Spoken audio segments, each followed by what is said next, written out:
With the Indian economy headed towards the end of FY23, a rating agency released a report that predicted a lower than the second advance estimate of 7% growth for the year. Even though the economy showed a 13.2% growth in the first quarter and being much lower than the consensus expectation of 4.4% in the third quarter, slowing momentum caused a drop in the fourth quarter growth predictions to 4%. As India ratings analyst Paras Jazrai explains, pent-up demand that drove growth is normalizing, exports that were once buoyant are facing a global slowdown, and tightening financial conditions are minimizing credit growth. The Met Department's warnings of severe heat waves for the next few months pose another risk to agricultural output, which was already pegged to grow at only 4.3% in Q4. This can cause inflation to stay elevated, which can in turn affect rural demand.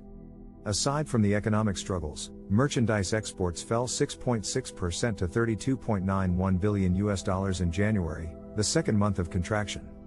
Merchandise imports also dropped 3.6% to $50.66 billion, the sharpest fall in 25 months. These worrying trends only further complicated the expected growth. On the bright side, the overall trade deficit improved to $1.26 billion due to a trade surplus of $16.48 billion in services during January.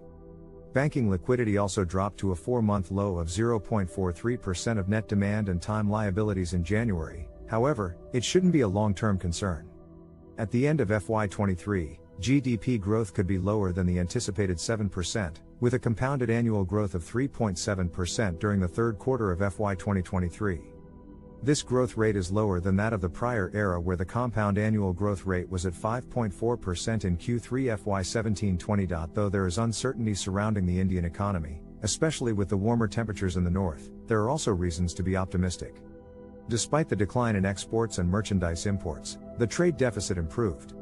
As the Indian economy transitions to the end of FY23, the nation awaits the final numbers for the full year.